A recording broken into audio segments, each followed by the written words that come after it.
हमारी 90s के इस टॉप 5 सीरीज़ को आगे बढ़ाते हुए आज मैं आपके लिए 90s के टॉप 5 बॉलीवुड विलन्स लेकर आई हूँ। बट उससे पहले 90s के विलन्स पे मैंने एक शो किया है on my podcast called 90s की cassette with Manjula on Gaana music app. और अगर आपको वो शो सुनना है then please follow the link which is there in the description box below, और आप वो शो सुनिए और मुझे फीडबैक ज़रूर दीजिएगा। Hi, hello, namaste, my name is RJ Manjula and welcome to my YouTube channel, जहाँ पर आज मैं आपके लिए 90s के टॉप 5 बॉलीवुड विलन्स लेकर आई हूँ। सो एट नंबर 5 ना आई एक्चुअली हैव 3 विलन्स, और उसकी एक वजह है क्योंकि बहुत सारे ऐसे विलन्स 90s में रहे हैं जिनका कोई भी एक परफॉर्मेंस जो है ऐसे निकल कर नहीं आ पाई, मतलब बहुत सारी परफॉर्मेंसेस में से जिसकी वजह से वो आपको एज अ विलन याद रहते। जैसे eight number 5 I have Shakti Kapoor. ना शक्ति कपूर का आई नो कि 90s के बच्चों को जो याद है वो है ललिता। वो ललिता जो है 1989 में आई थी वो फिल्म चालबाज, उसमें वो नेगेटिव कैरेक्टर में नजर आए थे।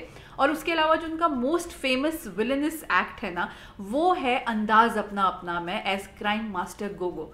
But come on, I mean all of us know that वो कैरेक्टर जो है एक, क्योंकि वो कॉमिक फिल्म थी, कॉमेडी फिल्म थी, तो एक कॉमिक कैरेक्टर वो ज़्यादा लगता है। मतलब वो विलन है लेकिन बहुत ही क्यूट, बहुत ही अडोरेबल विलन है।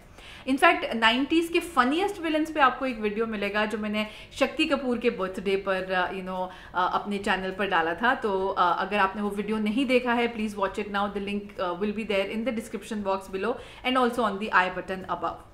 सो sharing the spot with Shakti Kapoor is Sadashiv Amrapurkar. तो मैं आपको एक बात बता दूं कि 90s फिल्म फेयर अवार्ड्स ना never had a category for the negative performances. In fact जो भी नेगेटिव परफॉर्मेंसेस होती थी ना 90s में, उनको सपोर्टिंग कैटेगरी में डाल दिया जाता था। लेकिन 1992 में ये कैटेगरी इंट्रोड्यूस की गई फिल्म फेयर अवार्ड्स में, film fair award for the best negative performance. और जो पहले रेसिपिएंट बने इस अवार्ड के वो थे Sadashiv Amrapurkar for his role as Maharani in सड़क। अब सड़क में उनका वो जो महारानी का कैरेक्टर है that is amazing. I mean people who seen the film they know कि सदाशिव अमरापुरकर की एक्टिंग को देखकर और उनके नेगेटिव ट्रेट्स देखकर बहुत डर लगता है। खैर उसके बाद उन्होंने इश्क में भी एक नेगेटिव कैरेक्टर प्ले किया था, लेकिन उसके बाद वो एंड में पॉजिटिव हो जाता है। एंड एट नंबर 3, मतलब as in 3 people that I had in the 90s top 5 villain category में। सो नंबर 5 पर शक्ति कपूर, सदाशिव अमरापुरकर। उनके साथ एक और स्पॉट जो शेयर किया है वो है हमारे नसीरुद्दीन शाह साहब।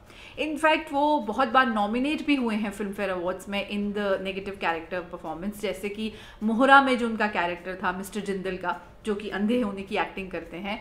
फिर उसके बाद अजय नारंग नाम का कैरेक्टर उन्होंने प्ले किया था चाहत में।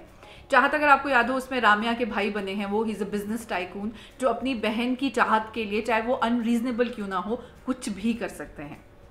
And then of course Sarfarosh में वो एकदम शांत गज़ल सिंगर का कैरेक्टर गुलफाम हसन, जो कि अंदर से बहुत ज़्यादा खुंदक पाले हुए रहता है। तो वो कैरेक्टर भी नसीरुद्दीन शाह ने बहुत ही खूबसूरती से प्ले किया था। सो 90s टॉप 5 विलन्स में नंबर 5 पर I have Shakti Kapoor, Sadashiv Amrapurkar and Naseeruddin Shah. At number 4 we have Ashutosh Rana.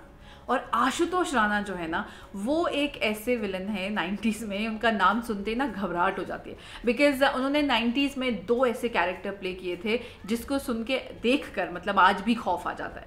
पहला कैरेक्टर उन्होंने दुश्मन में प्ले किया था, एक ऐसे रेपिस्ट का जो रेप करता है और लोगों को मारता है विदाउट एनी गिल्ट। और वो जो उनका काजल लगाकर पोस्टमैन बन के जाना लोगों के घर पे, it was very creepy and very scary. और ऑफ कोर्स क्योंकि ये कैरेक्टर आशुतोष राणा जी ने इतने ब्यूटीफुली प्ले किया था, तो फिल्म फेयर अवार्ड उन्हें मिला था इस कैरेक्टर के लिए, अपनी इस परफॉर्मेंस के लिए।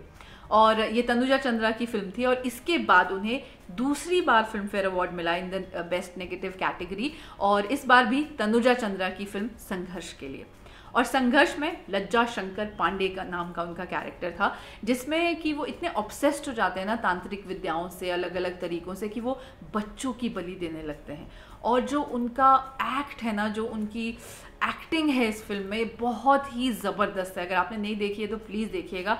और उससे भी ज़बरदस्त उनकी जो फिल्म फेयर अवार्ड में स्पीचेस होती हैं ना, शुद्ध हिंदी में, और इतनी अच्छी स्पीच, इतनी फ़नी स्पीच, चाहे वो दुश्मन के लिए हो चाहे वो संघर्ष के लिए।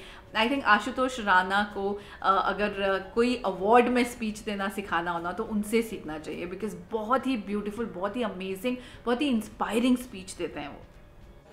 और मैं धन्यवाद देना चाहूंगा फिल्म फेयर का, जो कि अब मेरी ससुराल है। ससुराल इस नाते कि ये जो इनकी लड़की है ये मेरी वर्षों की चाहत थी, और आज इन्होंने मेरे ऊपर विश्वास करके कि मैं इसकी गरिमा और गौरव को बरकरार रखूंगा, इस लड़की का हाथ मेरे हाथ में दिया है।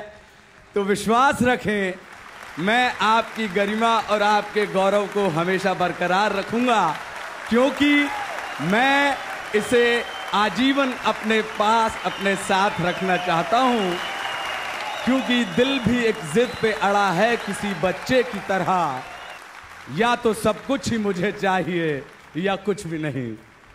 थैंक यू फिल्म फेयर, जय Hind. 90s top 5 Bollywood villains में नंबर 3 पर हैं गुलशन ग्रोवर। अब जिनको 90s में बैड मैन का खिताब मिला था, 1989 में राम लखन जो आई थी ना, उसमें केसरिया विलायती बैड मैन नाम का जो इनका कैरेक्टर था वो बहुत पॉपुलर हुआ, इसलिए 90s किड्स को भी वो कैरेक्टर याद रहा। लेकिन 90s में भी उन्होंने बहुत सारे ऐसे कैरेक्टर्स किए नेगेटिव शेड्स के जो बहुत मेमोरेबल थे। छोटे छोटे कैरेक्टर्स प्ले किए पहले, लेकिन उसके बाद शोला और शबनम में उन्होंने काली शंकर का कैरेक्टर प्ले किया जो बहुत डरावना था। और उसके बाद सर मूवी में छप्पन टिकली, आई नो नाम बहुत ही फनी है, लेकिन कैरेक्टर बहुत डरावना था सर मूवी में उनका, गुलशन ग्रोवर का, और उन्हें इस कैरेक्टर के लिए फिल्म फेयर का नॉमिनेशन भी मिला था in the best villain category. और फिर तो ऑफ कोर्स उसके बाद गुलशन ग्रोवर को एज आई सेड कि बैडमैन का खिताब इसीलिए मिला है, फिर चाहे वो खिलाड़ियों का खिलाड़ी हो, इंटरनेशनल खिलाड़ी हो, बहुत सारी मूवीज़ में उन्होंने नेगेटिव कैरेक्टर्स प्ले किए और वो बहुत अलग अलग तरीके के होते थे। इसीलिए शायद 90s का बैडमैन अगर किसी को कहा जाता है ना तो वो है गुलशन ग्रोवर। मैं जानवर हूँ, मैं बहुत बुरा आदमी हूँ, मुझे नहीं बनना अच्छा आदमी। छप्पन टिकली मर जाएगा लेकिन वेल्ची को नहीं छोड़ेगा। 90s टॉप 5 बॉलीवुड विलन्स में नंबर 2 पर है हमारे डैनी डेनजोंगपा। ना डैनी डेनजोंगपा ना, मैंने आपसे कहा कि वैसे तो 80s से वो विलन्स का रोल प्ले करते आए, लेकिन मैंने कहा था ना कि फिल्म फेयर अवार्ड्स में विलन की कोई कैटेगरी ही नहीं थी, और अगर थी वो सपोर्टिंग कास्ट में डाल दी जाती थी। अगर होती ना तो सारे अवार्ड्स डैनी साहब जीतते।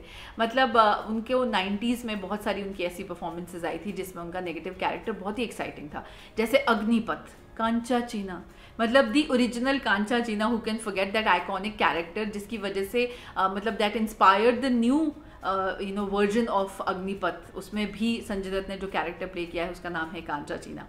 और इसके अलावा उन्होंने बख्तावर विलन का कैरेक्टर प्ले किया था हम मूवी में, फिर दिलावर सिंह का कैरेक्टर इन विजयपथ, और ACP नेगी इन बरसात, एंड सबसे मेमोरेबल कात्या इन घातक, जो कि चीता पालते हैं यार। मतलब उनका जो है एक रॉ भी अलग होता है पूरी दुनिया में, और क्योंकि सनी देओल जिस तरीके से उनका नाम बुलाते हैं ना कात्या, वो उस वजह से उनका नाम जो है और ज़्यादा हिट हो गया। और जैसा मैं हमेशा कहती हूँ कि डैनी साहब ने क्रांतिवीर में भी एक कैरेक्टर प्ले किया था, चतुर सिंह चिता। सो डैनी साहब के बारे में एक चीज़ जो मुझे बहुत एक्साइटिंग लगती है वो ये है कि he could play any kind of villain, as in he could also play this sophisticated and a very poised kind of a villain, and also over the top वो ड्रामा वाले जो villains होते हैं वो भी प्ले कर सकते थे। Of course kudos to his acting, because Danny Denzongpa साहब की एक्टिंग के बारे में हम क्या कह सकते हैं यार। एक बात याद रखना विजय चौहान, मेरा रास्ता काटने की कोशिश मत करना, समझा? अपना उसूल कहता है हर गलती की सजा मौत है, सिर्फ मौत। So finally 90s top 5 Bollywood villains में नंबर 1 पर हैं अमरीश पुरी, मोगेम्बो, खुश हुआ। 90s के हर बच्चे को वो मोगैम्बो नाम से याद है, पर वो 80s में फिल्म आई थी, पर उसका इम्पैक्ट 90s के बच्चों पर भी रहा। बट 90s में उन्हें नॉमिनेशंस बहुत सारे मिले थे फिल्म फेयर अवार्ड्स में। जैसा मैंने आपसे कहा था कि त्रिदेव में भी जो उनका कैरेक्टर था उसके लिए उनको नॉमिनेशन मिला था, सपोर्टिंग कास्ट में ही सही। फिर उनके तो बहुत सारे कैरेक्टर्स आइकॉनिक रहे हैं यार। पहले तो दामिनी का जो बैरिस्टर इंद्रजीत चड्डा का जो उनका कैरेक्टर है, सनी देओल के साथ जो उनकी वो कन्फ्रंटेशन है, बहुत अच्छी एक्टिंग है। और इसके अलावा क्योंकि उनकी आवाज़, अमरीश पुरी साहब की आवाज़ उनकी स्ट्रेंथ थी यार, मतलब उनकी आवाज़ में एक बुलंदी है, एक बेस है। और इस बेस वाली आवाज़ में उन्होंने गाना गाया है तहलका नाम की एक फिल्म में, जिसमें उन्होंने जनरल डोंग का कैरेक्टर प्ले किया है। और वो जो गाना, मतलब सोचिए आप, उनकी आवाज़ में वो गाते हैं एंड जो एक्ट उन्होंने वो पूरा किया है ना, उनसे डर लगता है। वे इतनी अच्छी एक्टिंग करते हैं वो, अमरीश पुरी साहब। और विलन्स तो मतलब उन्होंने हर टाइप के प्ले किए हैं, फिर चाहे वो बैरिस्टर हो, मतलब कि पढ़े लिखे विलन हो, या फिर अनपढ़ विलन हो, और नॉमिनेशन उनको हर बार मिले। फिर चाहे जैसे सौदागर फिल्म में चुनिया मामा का उनका कैरेक्टर था, उसके लिए उनको नॉमिनेशन मिला था। फिर उसके बाद बहुत सारे और कैटेगरीज थे, जैसे कोयला में उनका जो कैरेक्टर था उसके लिए ही was nominated. Then Karan Arjun में दुर्जन सिंह नाम का कैरेक्टर उन्होंने प्ले किया था, उसके लिए भी he was nominated in Filmfare awards. So भले ही उन्हें अवार्ड नहीं मिला हो फिल्म फेयर का कभी भी in the negative category, but nominations उनको बहुत मिले थे। और उनकी परफॉर्मेंसेस को इन एवरी फिल्म हम नहीं भूल सकते, उनके डायलॉग्स नहीं भूल सकते। अमरीश पुरी साहब one of the iconic villains of not just the 90s, but मुझे लगता है बॉलीवुड के ओवरऑल इतने डेकेड्स में वो एक टॉप 10 अगर विलन्स की लिस्ट बनेगी ना, उसमें उनका नाम ज़रूर शामिल होगा।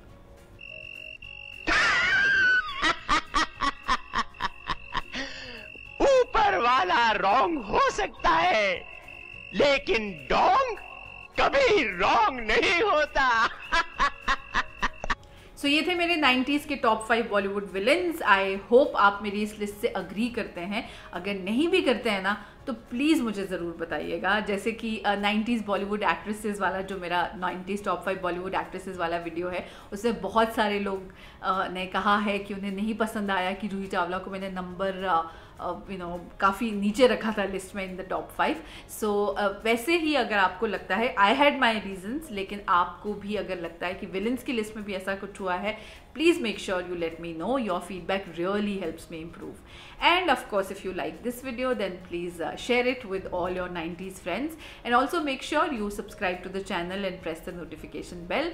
And I'll meet you soon in my next video. Tab tak ke liye, please keep smiling.